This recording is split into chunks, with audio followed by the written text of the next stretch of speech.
kepahitan apapun dalam hidupmu, jangan sampai membuatmu putus asa, karena kamu kalau putus asa sama dengan melecehkan Allah.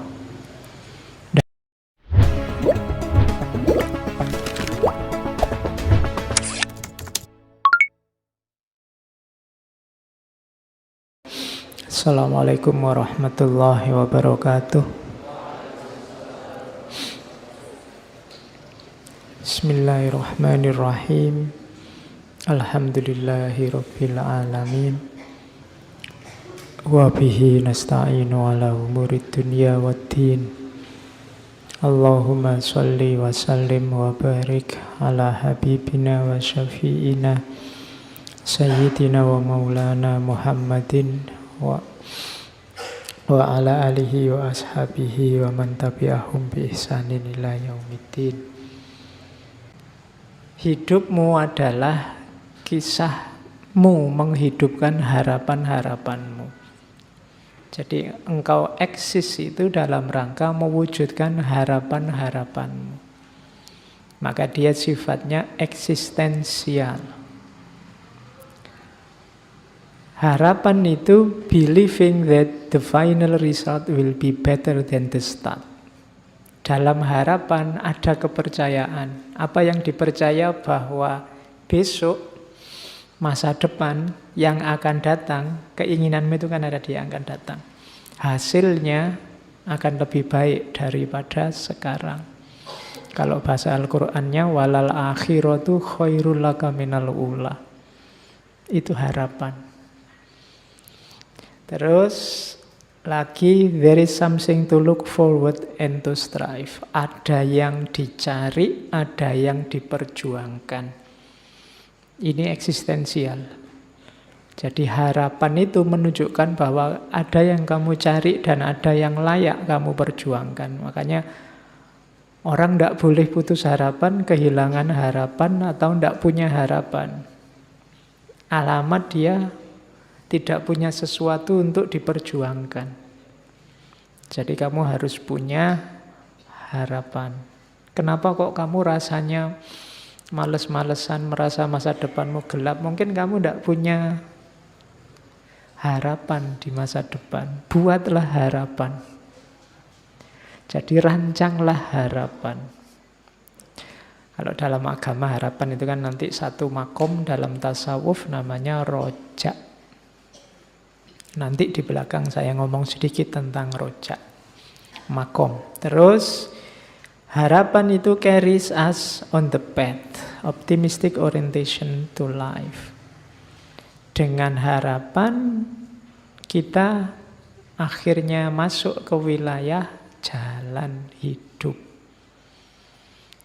Kenapa orang menyebutnya jalan hidup? Karena dia harus ditempuh. Kesanalah kamu menuju. Ada tujuan, itu berarti ada harapan. Kamu mau berjalan, berarti kamu punya mental yang optimis. Nah, ini rangkuman dari banyak sekali definisi, saya pecah-pecah. Terus harapan juga believe whatever happen will be a good thing. Berarti kamu percaya bahwa besok hasilnya itu sesuatu yang baik, makanya kamu kejar. Kemudian harapan juga evolve, berevolusi, berubah, dinamis sepanjang waktu. Keinginanmu itu kan tidak pernah mandek. Hari ini pingin apa, besok pingin apa. Sekarang yang kamu kejar lulus, setelah lulus kamu mengejar kerja, setelah kerja kamu ngejar istri, setelah istri kamu ngejar anak, setelah anak kamu ngejar. Tidak pernah ada target final. Harapanmu itu mulur kalau bahasanya Surya Mentaram.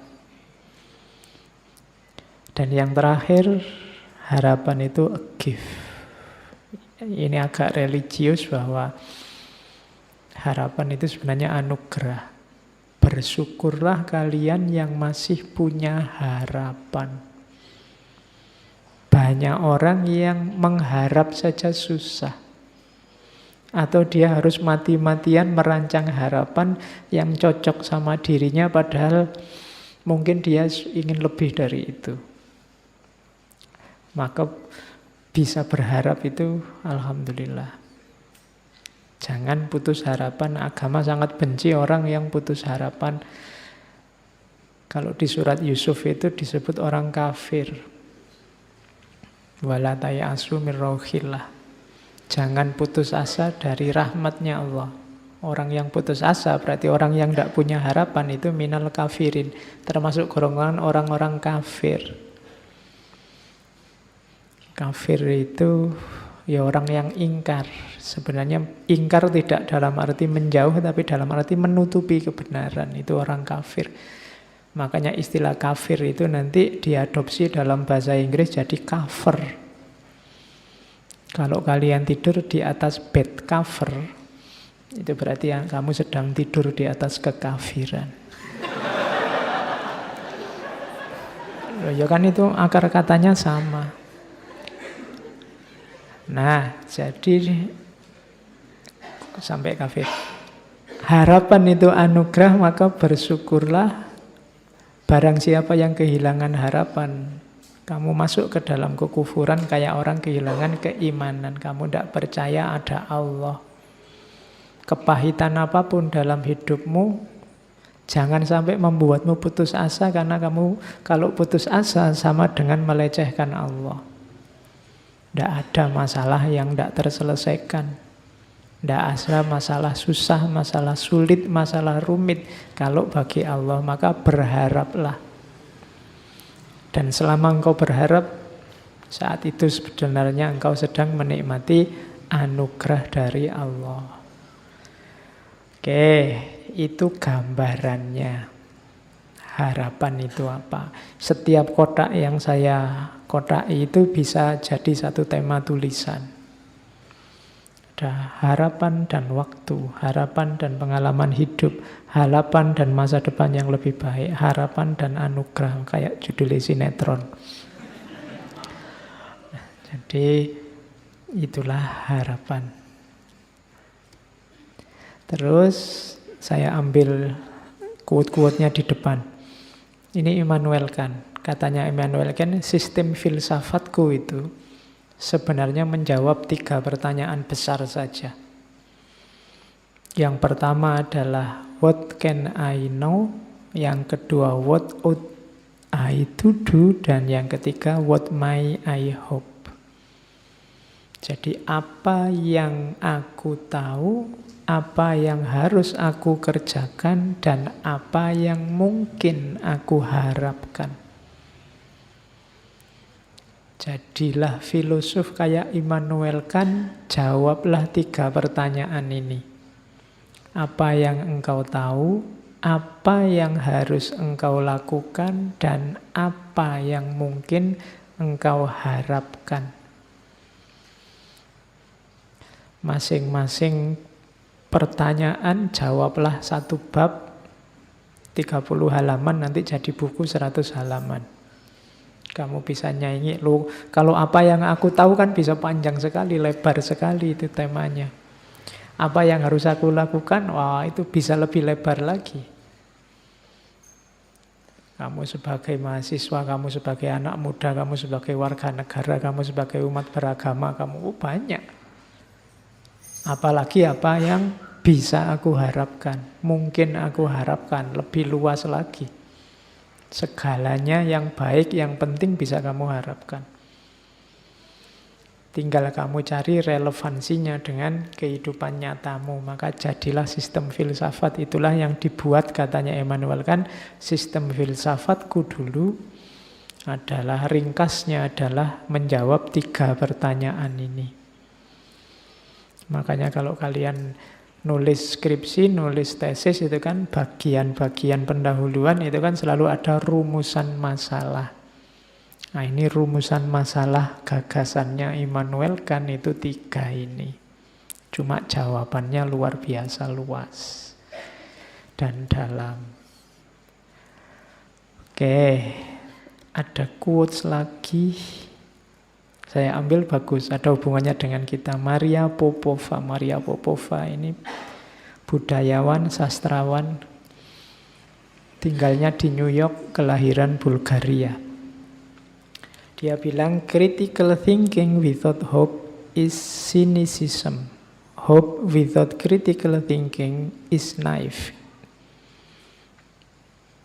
Berfilsafat, berpikir kritis, mengkritisi orang lain, gagasan orang lain atau gagasannya sendiri, tapi membuang harapan, itu dapatnya cuma sinis. Ngeritik tok isine, ndak ngasih solusi. Enaknya bagaimana? Kalau yang kamu lihat itu salah, enaknya bagaimana? Jalan keluarnya apa? Dari situ kan nanti muncul harapan. Tapi kalau kamu ngeritik aja, ndak ngasih solusi, ndak ngasih harapan, itu namanya hanya sinis. Kalau bahasa hari ini hanya nyinyir. Tapi kebalikannya, ngasih harapan saja without critical thinking is naive. Ngomong yang baik-baik, pokoknya ini terjamin, pokoknya ini akan sangat baik, pokoknya ini bagus terus, ndak kritis, ya namanya naif. Hari ini di kita kan pecah dua, itu ada kubu yang sinis, ada yang kubu naif. Yang satu ngeritik terus, ndak ngasih solusi, ndak ngasih harapan. Yang satu positif, ngasih harapan terus tapi ndak kritis. Nah, yang enak memang disatukan biar kuat. Ya kritis, ya penuh harapan. Oke, itu Maria Popova.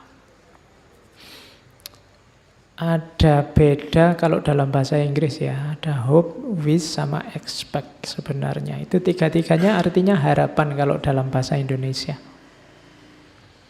Tapi kalau dalam bahasa Inggris maksudnya beda. Kalian juga hati-hati makainya beda. Di situ tidak saya jelaskan artinya, tapi contohnya. Mumpung sekarang hujan. Kalau hope itu kamu berharap. Memang indikasinya bisa muncul, tapi kamu tidak pasti. Nanti muncul benar apa tidak. Ya, saya ingin besok pagi waktunya ke kampus hujan deres.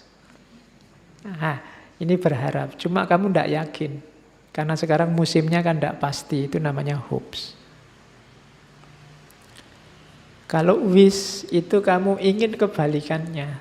Wish itu kayak orang, enaknya kalau kayak gini nih, ada yang tiba-tiba bawa gorengan banyak, terus dibagi misalnya. Tapi kan itu wish, wong kita sudah ngumpul tidak ada gorengan. Berarti apa? Ingin kebalikannya. Itu namanya wish. Seandainya ya semester ini IP ku bisa 4 itu. Padahal ya kamu tahu, kamu sudah nggak ikut ujian semua mata kuliah. Ini namanya wish, menginginkan yang kebalikannya. Seandainya ya orang Indonesia itu kompak, semua bersatu, semua itu namanya wish. Nggak mungkin. Wong ya urusan cilik-cilik wae gegeran. Terus expect. Kalau expect ini lebih kuat sebenarnya dari hopes. Kalau expect ini kemungkinan besar.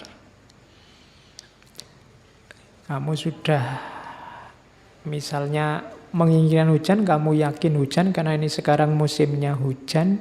Kemudian kamu lihat mendungnya tebal dan wilayah ini curah hujannya tinggi, indikasinya banyak.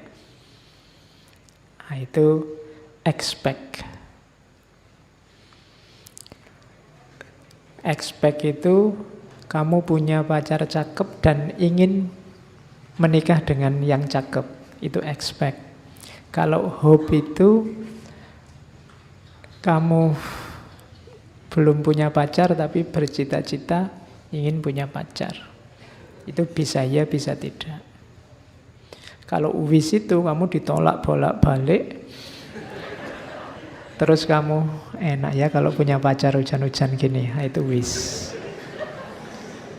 Jadi sesuatu yang hasilnya adalah kebalikannya. Jadi ekspektasi itu berarti yang indikasinya kuat. Saya Pak, semester 1 sampai semester 6 itu IP saya 4 terus. Insya Allah saya nanti kumlot, itu ekspektasi. Tapi sampai semester 6, IP-mu agak ketar-ketir. Masih 3,5 misalnya, padahal kan harusnya 3,51. Nah, ini saya ingin besok lulus kumlot Pak, itu hope. Jadi kalau expect itu jauh lebih kuat. Kalau wish itu kamu semester 6 IP-mu 2, sekian, tapi seandainya saya bisa lulus kumlot ya, nah itu biasanya wish. Jadi harapan yang kebalikannya, yang bahasa Inggris hati-hati pakai istilah. Saya bawa juga mitos, ini temanya agak loncat-loncat. Ada mitos sangat terkenal tentang harapan, namanya kotak Pandora. Mitos ini sebenarnya mau mengingatkan kita bahwa obatnya segala penyakit di dunia ini, apakah penyakit jasmani, rohani, penyakit individual, sosial, itu hanya satu, harapan. Selama masih ada harapan,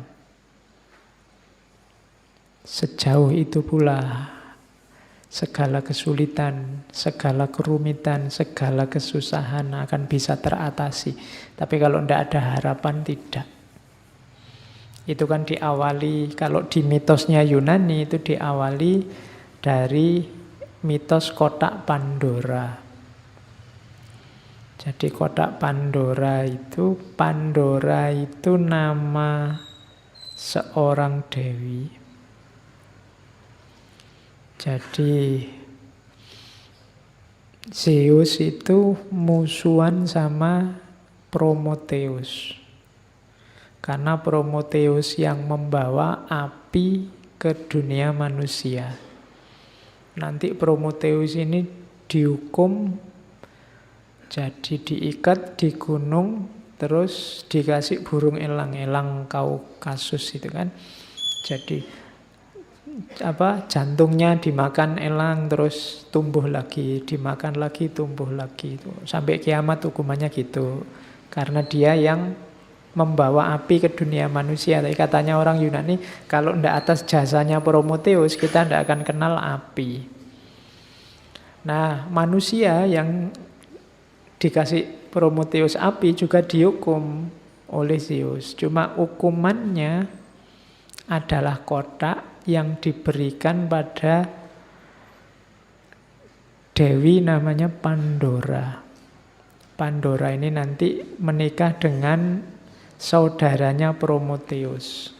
Waktu mereka nikah, oleh Zeus dikasih hadiah kotak, nanti dikenal sebagai kotak Pandora. Katanya Prometheus, hati-hati, Zeus ini sedang mangkel, jadi sedang marah dia. Jangan dibuka kotak itu, nanti bahaya. Tapi karena penasaran, manusia itu kan gitu, kalau dilarang-larang malah penasaran. Situs itu kan kalau diblokir-blokir kan kamu malah penasaran gimana caranya bukanya. Ya, nah, itu cirinya manusia. Pandora juga gitu, dia dikasih kotak penasaran, akhirnya dibuka. Begitu dibuka, keluarlah segala macam hal yang buruk, kejahatan, penyakit, bencana, penderitaan. Oh, itu membuat sedih kok yang keluar ini semua. Akhirnya dunia manusia kan jadi rusak. Tapi terakhir Pandora melihat, masih ada satu sisa di dalamnya, yaitu harapan.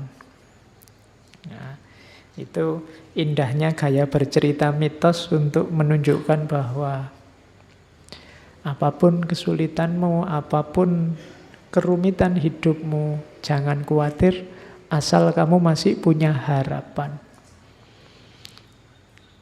Kuncinya ada dalam harapan. Oke, kita mulai berteori sedikit-sedikit. Harapan adalah dorongan fitrah. Saya bilang tadi dia anugerah Allah yang hanya dimiliki oleh manusia. Binatang tidak punya harapan, tumbuhan tidak punya harapan. Bebek itu tidak punya cita-cita, besok aku kalau besar pengen jadi bebek yang berguna bagi nusa bangsa, tidak ada. Yang punya harapan manusia, fitrahnya, kodratnya manusia bercita-cita, berharap. Yang kedua, harapan lahir karena kebutuhan. Ini boleh kembali ke Abraham Maslow, saya ambil contohnya itu. Karena kita ingin survive, karena kita ingin aman, karena kita ingin mencintai atau dicintai, kebutuhan untuk status, kebutuhan aktualisasi diri. Dari sini kan muncul harapan-harapan. Jadi harusnya secara fitrah manusia itu berharap. Jadi manusia itu kalau bahasanya komputer itu program yang kompatibel untuk hidupnya manusia itu adalah program harapan. Bukan program keputusasaan. Kalau kamu menginstal keputusasaan harusnya crash dengan hidupmu. Jadi orang-orang yang pesimis, putus asa itu sebenarnya menyalahi fitrahnya. Makanya Allah benci. Disebutnya kafir atau kufur. Terus, selain itu, harapan juga di teori yang lain disebutkan lahir oleh situasi hidupmu, termasuk dari masyarakat. Jangan dikira harapan-harapanmu itu hasil pikiran dan pilihanmu sendiri. Secara tidak sadar sebenarnya masyarakat sekelilingmu, mulai orang tua, guru, teman, tetangga, ikut menentukan harapan-harapan hidupmu. Jadi ada programming dari masyarakat sekitarmu. Maka jangan gaya, jangan merasa bahwa saya ini bebas loh Pak, cita-citaku, keputusanku sendiri, enggak. Di situ ada ilustrasinya, biasanya anaknya pedagang itu ya mentalnya dagang dan cepet. Kalau disuruh berharap untuk dagang, anaknya guru juga begitu, anaknya pemikir juga begitu, biasanya. Jadi cita-cita, harapan itu mix antara fitrah individu, kebutuhan masing-masing orang, plus programming dari masyarakatnya. Jadi teori ini mau bilang bahwa setiap orang harus sadar sebenarnya kebebasan mutlak untuk manusia itu tidak ada. Kamu yang merasa bebas sebenarnya tidak bebas juga. Masyarakatmu pasti mempengaruhi ekspektasi dan harapanmu. Bukan keinginanmu sendiri. Ketidaksadaran ini nanti sering membuat orang jadi patah hati, stres, depresi, konflik. Jadi harapan itu darimu dipengaruhi oleh masyarakat, didorong oleh kebutuhan.